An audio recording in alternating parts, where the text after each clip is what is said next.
Hello student, स्वागत है आपका एक और महत्वपूर्ण वीडियो में। आज के इस वीडियो में हम साइंस के महत्वपूर्ण प्रश्नों को लेंगे। आप चाहे किसी भी कंपटीशन एग्जाम की तैयारी कर रहे हो, यह वीडियो आपके लिए काफ़ी इंपॉर्टेंट होने वाला है और बहुत ही अच्छे तरीके से प्रत्येक प्रश्न को लेंगे और उस प्रश्न से संबंधित जितने भी अलग अलग तरह के प्रश्न बन सकते हैं उसे भी साथ में डिस्कस करेंगे ताकि कम समय में आपकी अधिक तैयारी हो सके। तो चलिए पहले प्रश्न को लेते हैं और वीडियो को आरंभ करते हैं। पहला प्रश्न कह रहा है कि बेरी बेरी रोग किस विटामिन की कमी से होता है। तो देखिए ये आपका विटामिन बी की कमी से होता है, विटामिन बी की कमी से होता है और विटामिन B1 की कमी से होता है, ये याद रखेंगे। तो बी हमारा बिल्कुल सही आंसर हो जाएगा। विटामिन B1 के अगर हम रासायनिक नाम की बात करें तो विटामिन B1 का रासायनिक नाम थायमिन होता है, ये भी इंपॉर्टेंट रखेंगे। ये इससे भी प्रश्न एग्जाम में बन के आपके सामने आएंगे। इसी प्रकार देखें तो विटामिन B1 की कमी से बेरी बेरी रोग होता है, ये आप समझ गए होंगे। इसी प्रकार से कुछ और विटामिन को देख लेते हैं, जैसे विटामिन ए। अगर हम विटामिन की बात कर रहे हैं तो विटामिन ए को भी देख लेते हैं। इसका रासायनिक नाम रेटिनॉल है, इसका रासायनिक नाम रेटिनॉल है और इसकी कमी से जो है रतौंधी यानी कि नाइट ब्लाइंडनेस रोग होता है, ये आप ध्यान रखेंगे। इसके अलावा विटामिन सी का अगर रासायनिक नाम का देखें तो विटामिन सी का रासायनिक नाम एस्कॉर्बिक एसिड होता है, एस्कॉर्बिक एसिड होता है, ये आप याद रखेंगे।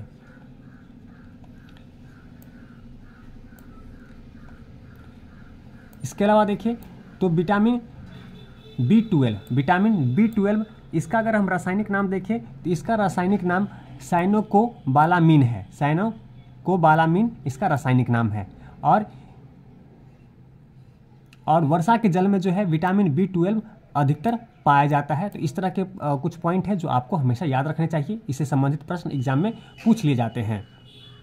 इसके अलावा देखिए तो मेढक में दांत होते हैं, मेढक में दांत होते हैं, वो कौन से होते हैं? तो मेढक में जो है होमोडोंट दांत होते हैं, ये याद रखेंगे।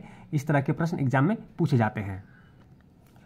अगला प्रश्न है स्टार्च से क्या संबंधित है। तो देखिए स्टार्च से ग्लूकोज संबंधित है, स्टार्च से क्या? ग्लूकोज संबंधित है। तो आपका ऑप्शन ए बिल्कुल सही हो जाएगा। इसी प्रकार से दूसरे प्रश्न को देखें तो दांत का शिखर बना होता है, दांत का शिखर बना होता है। तो देखिए दांत का जो शिखर बना होता है वह डेंटिन का बना होता है, तो हमारा ऑप्शन नंबर बिल्कुल सी होगा। जो दांत का जो शिखर बना होता है वो डेंटिन का बना होता है। इसके अलावा अगले प्रश्न को देखें तो अगला प्रश्न कह रहा है कि स्कर्वी रोग किस विटामिन की कमी से होता है। देखिए स्कर्वी रोग किस विटामिन की कमी से होता है। तो देखिए इसका जो सही आंसर होगा विटामिन सी, स्कर्वी रोग विटामिन सी की कमी से होता है। स्कर्वी रोग जो है विटामिन सी की कमी से होता है। इसके अलावा अगले प्रश्न को देखें तो अगला प्रश्न कह रहा है पेप्सिन होता है। पेप्सिन क्या होता है? पेप्सिन एक एंजाइम होता है, तो हमारा बी आंसर बिल्कुल सही हो जाएगा।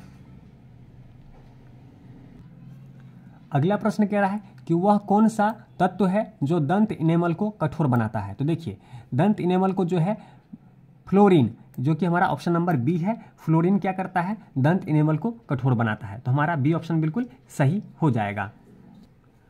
अगला प्रश्न कह रहा है कि पित्त का मुख्य कार्य है। पित्त का मुख्य कार्य क्या है? पित्त का मुख्य कार्य पाचन तथा पोषण हेतु वसा का इमल्सन करना है, तो ऑप्शन नंबर हमारा डी क्या होगा? बिल्कुल सही हो जाएगा। पित्त का मुख्य कार्य पाचन तथा शोषण हेतु वसा का इमल्सन करना है, तो बिल्कुल सही आंसर है। चलिए अगले प्रश्न की ओर चलते हैं। अगला प्रश्न कह रहा है कि निम्नलिखित में से किसके संश्लेषण के लिए कोलेस्ट्रॉल आवश्यक होता है। तो देखिए कोलेस्ट्रॉल जो आवश्यक होता है वह आपका एस्ट्राडियोल के लिए आवश्यक होता है, तो ऑप्शन नंबर हमारा बी क्या होगा? बिल्कुल सही आंसर हो जाएगा। एस्ट्राडियोल के संश्लेषण के लिए कोलेस्ट्रॉल आवश्यक होता है। तो चलिए अगले प्रश्न की ओर चलते हैं। अगला प्रश्न कह रहा है कि निम्नलिखित में से कौन सा दुग्ध प्रोटीन है। तो दुग्ध प्रोटीन कौन सा होता है? केसिन जो होता है, केसिन वह दुग्ध प्रोटीन होता है, तो केसिन हमारा ऑप्शन नंबर सी है, इसलिए ऑप्शन सी क्या होगा? बिल्कुल सही जवाब हो जाएगा। वहीं अगले प्रश्न को देखें तो आहार नाल के किस भाग में प्रोटीन का अमीनो अम्लों में निम्नीकरण यानी कि डिग्रेडेशन होता है। तो देखिए इसका ऑप्शन नंबर ए हो जाएगा। छोटी आंत में जो है प्रोटीन्स का अमीनो अम्ल में निम्नीकरण होता है, तो ऑप्शन ए छोटी आंत बिल्कुल सही जवाब हो जाएगा इस प्रश्न का। अगला प्रश्न है कौन सा कार्बोहाइड्रेट मोनोसैकेराइड है। मोनोसैकेराइड आपका क्या होता है? ग्लूकोज एवं फ्रक्टोज होता है। तो कौन सा कार्बोहाइड्रेट मोनोसैकेराइड है? तो ग्लूकोज एवं फ्रक्टोज। तो बी ऑप्शन हमारा क्या होगा? बिल्कुल सही जवाब हो जाएगा। तो चलिए अगले प्रश्न को देखते हैं। अगला प्रश्न कह रहा है कि किस विटामिन को हार्मोन भी कहते हैं? तो देखिए विटामिन डी जो होता है उसे हार्मोन कहते हैं। विटामिन डी को हार्मोन भी कहते हैं। तो किस विटामिन को हार्मोन कहते हैं? तो विटामिन डी। ये हमारा ऑप्शन सी है, इसलिए ऑप्शन सी क्या होगा? बिल्कुल सही जवाब हो जाएगा। ऑप्शन सी विटामिन डी हमारा बिल्कुल राइट आंसर है। अगले प्रश्न को देखें तो रेनिन का स्रवण करने वाला अंग है। रेनिन का स्रवण करने वाला अंग जो है वह आपका बी है, अमाशय।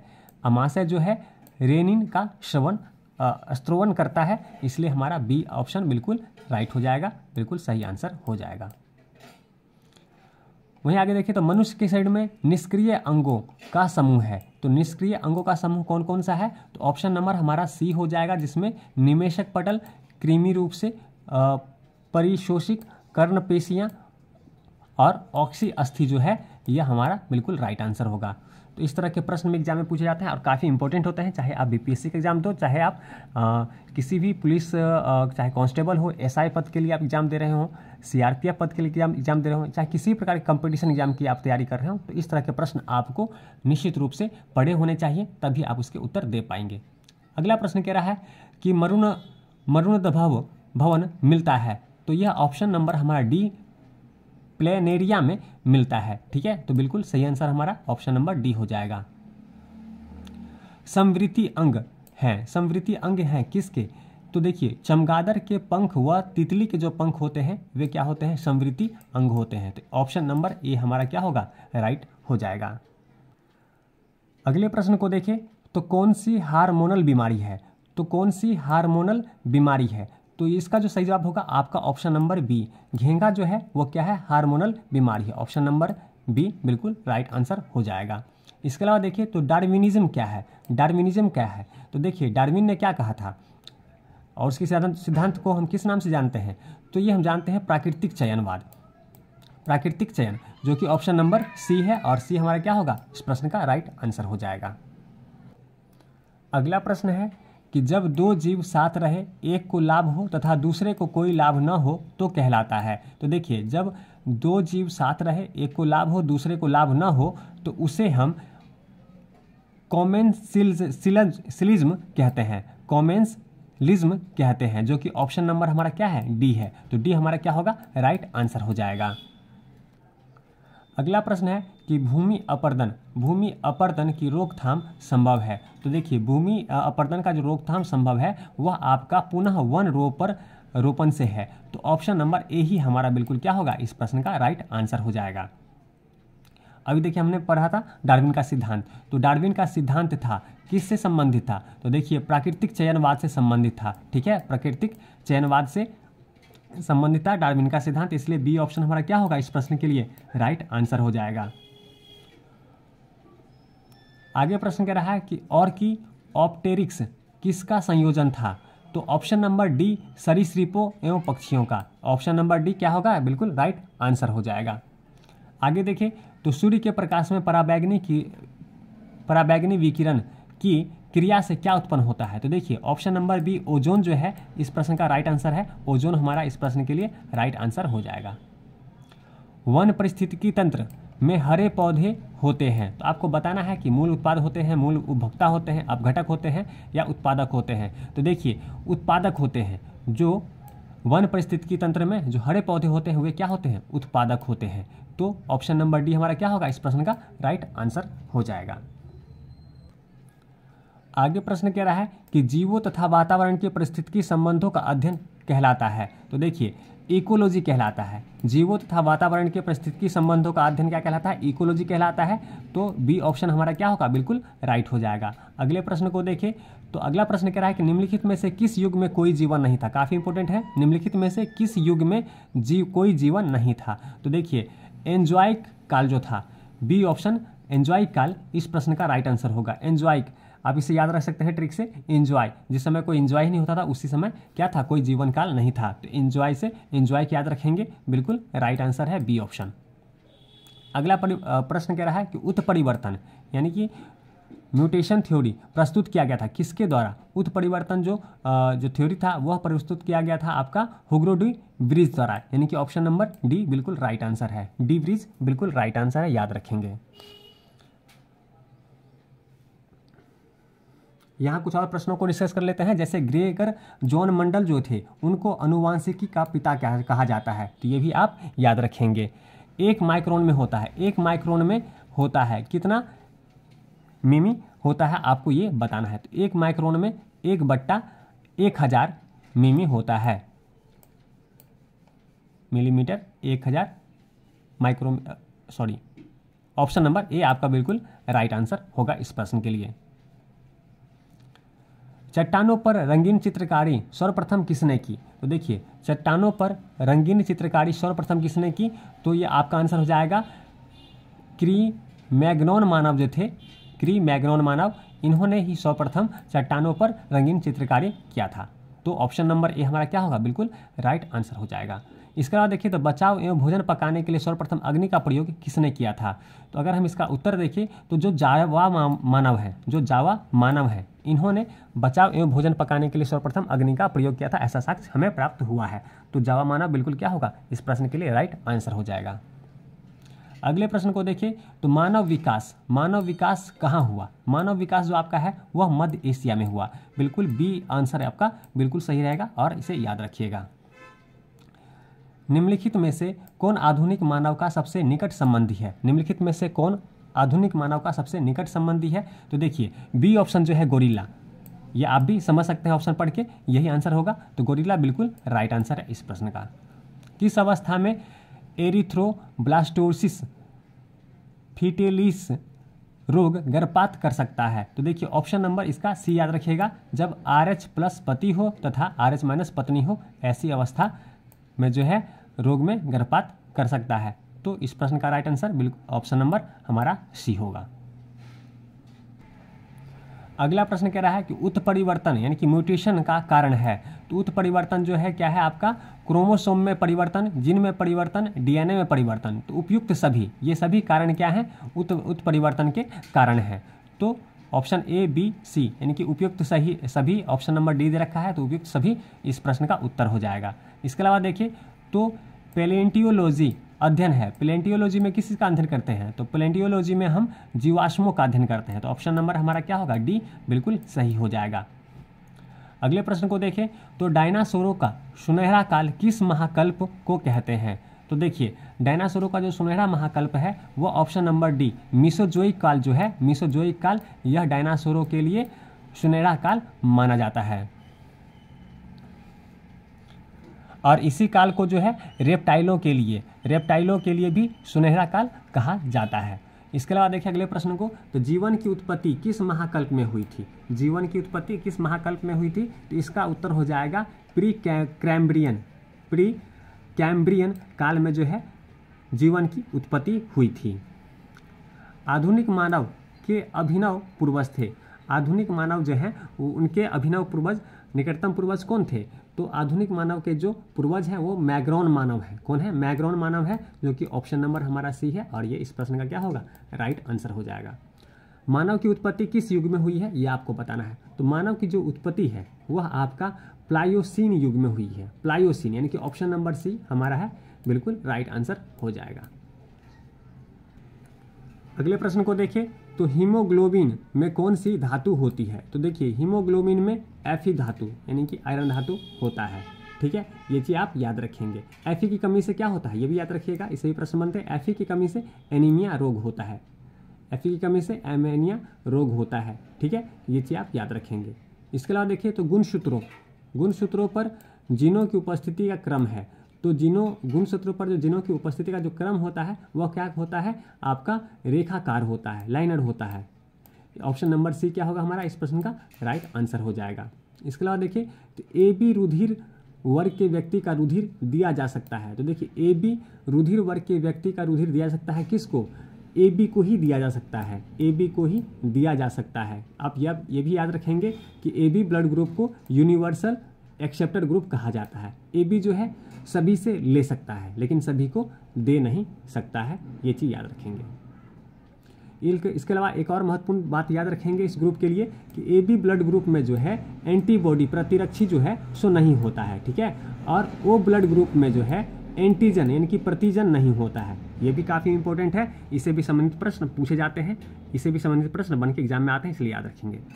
अगला प्रश्न कह रहा है कि निम्नलिखित में सिंह संलग्न रोग है। तो देखिए वर्णवद्धता जो है कलर ब्लाइंडनेस, ये क्या है आपका सेक्स लिंक्ड रोग है, यानी कि सिंह संलग्न रोग है। तो ऑप्शन नंबर सी हमारा इस प्रश्न के लिए क्या हो जाएगा, राइट आंसर हो जाएगा। अगला प्रश्न कह रहा है कि विलियम हार्वे किसकी खोज के लिए प्रसिद्ध है। तो देखिए विलियम हार्वे ने जो है रक्त परिसंचरण का खोज किया था, यह इसके लिए काफ़ी प्रसिद्ध है। तो ऑप्शन नंबर सी हमारा इस प्रश्न का सही उत्तर होगा कि विलियम हार्वे रक्त परिसंचरण की खोज के लिए प्रसिद्ध है।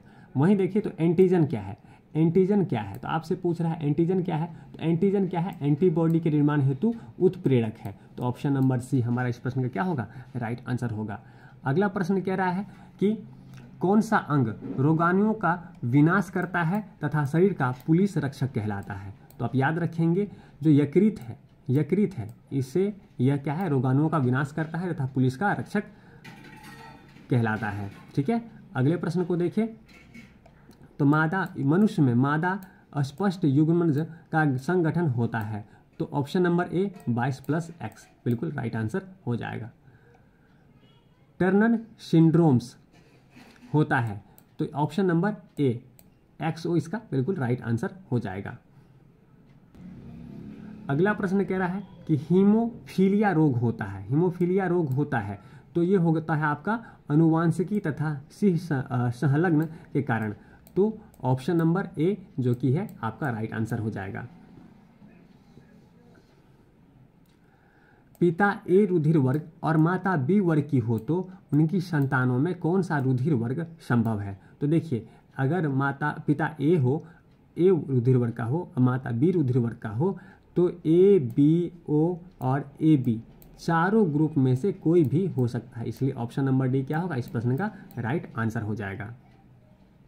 सर्वाधिक रुधिरदाता यानी यूनिवर्सल ब्लड डोनर रक्त ग्रुप कौन है, हमने कुछ देर पहले ही पढ़ा है, आपका option number C A B क्या है, आपका सभी से ले सकता है, सभी को दे नहीं सकता है, और दे कौन सकता है सभी को, तो वो आपको दे सकता है, इसलिए इसे यूनिवर्सल ब्लड डोनर ग्रुप कहते हैं। तो वो क्या होगा इस प्रश्न का राइट आंसर हो जाएगा। RH कारक के खोजकर्ता हैं, तो आपको बताना है कि RH कारक का खोज किसने किया था।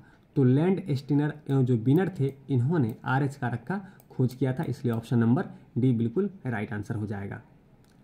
सूत्री विभाजन के किस अवस्था में गुणसूत्र विपरीत ध्रुवों की ओर गति करते हैं। तो देखिए एनाफेज अवस्था में जो है गुणसूत्र विपरीत ध्रुवों की ओर गति करते हैं, तो डी ऑप्शन बिल्कुल राइट आंसर हो जाएगा। अगला प्रश्न है कि वृद्धि वलय किसकी क्रिया से बनते हैं। तो वृद्धि वलय जो है आपका कैम्बियन की क्रिया से बनते हैं, बिल्कुल ए ऑप्शन हमारा इस प्रश्न के लिए क्या हो जाएगा राइट हो जाएगा। अगले प्रश्न को देखिए तो परागन का अर्थ है। तो देखिए परागन का अर्थ होता है कि परागधानी से परागकण का वर्तिकाग्र पर जाना, यही क्या होता है परागन होता है, इसलिए हमारा ऑप्शन नंबर ए क्या होगा इस प्रश्न के लिए राइट आंसर हो जाएगा। अगले प्रश्न को देखिए तो अनिषेक फल वह है जिसमें होते हैं। तो अनिषेक फल कौन से होते हैं, जिसमें बिना परागन और निषेचन के बना फल होता है, वह क्या होता है अनिषेक फल कहलाते हैं, यानी कि ऑप्शन नंबर सी हमारा क्या होगा इस प्रश्न के लिए राइट आंसर होगा। परागकण क्या है, परागकण आपको बताना है। तो परागकण एक क्या है, नर युग्म कोद्भिद है, जो कि ऑप्शन नंबर हमारा ए होगा। आगे प्रश्न की बात करें तो आवृत्ति बीजी पादपों में भ्रूणकोश प्रायः होता है। तो आवृत्ति बीजी पादपों में जो भ्रूणकोश होता है वह प्रायः क्या होता है, द्विगुणित होता है, जो कि ऑप्शन नंबर बी है, और इस प्रश्न के लिए राइट आंसर हो जाएगा। बीज किससे बनता है, यह आपको बताना है कि बीज किससे बनता है। तो देखिए बीज जो है वह बीजांड से बनता है, तो ऑप्शन नंबर डी हमारा इस प्रश्न के लिए क्या होगा राइट हो जाएगा। अगले प्रश्न को देखिए तो अगला प्रश्न कह रहा है कि सुपारी का खाने योग्य भाग है। तो देखिए सुपारी का जो खाने योग्य भाग होता है वह भ्रूणपोष होता है, तो बी ऑप्शन हमारा क्या होगा इस प्रश्न के लिए राइट हो जाएगा। आगे बात करें कि कौन सा फल नट है, कौन सा फल नट है, तो देखिए इसका जो सही उत्तर होगा काजू। काजू इसका बिल्कुल राइट आंसर है। नारियल में खाने योग्य भाग होता है, तो नारियल में जो खाने योग्य भाग होता है वह क्या होता है, भ्रूणपोष होता है, यानी कि ऑप्शन नंबर ए हमारा क्या होगा इस प्रश्न के लिए राइट आंसर हो जाएगा। आगे प्रश्न की बात करें तो आवृत्ति बीजी पौधों के बीच में होता है, तो आवृत्ति बीजी पौधों के बीच में क्या होता है, सुप्त एम्ब्रियो होता है, सुप्त एम्ब्रियो होता है, जो कि ऑप्शन नंबर हमारा डी है, बिल्कुल राइट हो जाएगा। अगला प्रश्न कह रहा है कि एक सच्चा फल होता है, तो एक सच्चा फल क्या होता है, एक सच्चा फल निषेचित एवं विकसित अंडाशय होता है, तो ऑप्शन नंबर सी हमारा क्या होगा, बिल्कुल राइट हो जाएगा। आगे बात करें कि कटहल में मांसल खाने योग्य भाग है, तो कटहल में जो मांसल भाग जो होता है वह खाने योग्य होता है, वह क्या होता है, यह हमारा सहपत्र और परिंदल पुंज होता है, जो कि ऑप्शन नंबर सी है और इस प्रश्न के लिए राइट आंसर हो जाएगा। अधिकांश पादप वायरस में जेनेटिक पदार्थ हैं, तो अधिकांश पादप वायरस में क्या है, आरएनए, बी ऑप्शन हमारा क्या होगा, राइट हो जाएगा, आरएनए है, बिल्कुल बी ऑप्शन हमारा इस प्रश्न के लिए राइट हो जाएगा। अगला प्रश्न कह रहा है कि प्रतिजैविक औषधि अधिकतर किस में मिलती है, तो देखिए प्रतिजैविक औषधि अधिकतर जो है आपका जीवाणुओं में मिलता है, तो ए ऑप्शन हमारा क्या होगा इस प्रश्न के लिए राइट हो जाएगा। ठीक है, और लैमिनेरिया नामक शैवाल से जो है वह आयोडीन प्राप्त होता है। इस तरह के कुछ हेडिंग पॉइंट हैं जो आपको मैं इस प्रश्न के साथ ही करवाता रहता हूं, तो इस पर भी आप ध्यान देंगे। ठीक है, इसके अलावा देखिए तो नील हरित शैवाल यह जो है धान के खेतों में पाया जाता है। ठीक है, कवक के अध्ययन को माइकोलॉजी कहते हैं। ये सब बातें आप ध्यान में रखेंगे, जब भी पढ़ाता हूँ तो ध्यान से सुनते रहेगा, क्योंकि मैं कब क्या बताऊँगा इसका कोई निश्चित नहीं होता, और हर एक लाइन एक एक प्रश्न के लिए एक एक प्रश्न के रूप में आपके सामने एग्जाम में आ सकता है, इसलिए ध्यान से सभी प्रश्नों को देखेंगे। अगले प्रश्न को देखें तो अगला प्रश्न कह रहा है कि वायरस की सर्वप्रथम खोज किसने की थी, तो वायरस की जो सर्वप्रथम खोज है वो डी लवांस्की ने किया था, तो ऑप्शन नंबर हमारा सी क्या होगा, राइट हो जाएगा। इसके अलावा हम देखें तो जीवाणु की खोज की थी, जीवाणु का जो खोज किया था वो आपका ए भी ल्यूएन हॉक ने किया था, ऑप्शन नंबर ए हमारा इस प्रश्न के लिए बिल्कुल राइट हो जाएगा। तो इसी तरह के महत्वपूर्ण प्रश्न हम लगातार आपको करवाते रहेंगे, और ऐसे ही प्रश्नों का अभ्यास करने के लिए चैनल को आप सब्सक्राइब कर सकते हैं, वीडियो को लाइक कर सकते हैं, ताकि एग्जाम में पूछे जाने वाले प्रश्नों का आप अभ्यास कम से कम समय में तथा अधिक से अधिक प्रश्नों का कर सकें। तो चलिए मिलते हैं अगले वीडियो में, तब तक चैनल को सब्सक्राइब कीजिए और साथ में बने बेल नोटिफिकेशन को ऑन कर लीजिएगा, ताकि जब भी वीडियो अपलोड करूँ उसका नोटिफिकेशन आपको मिल सके। तो चलिए मिलते हैं अगले वीडियो में, तब तक वीडियो देखने के लिए आपका धन्यवाद।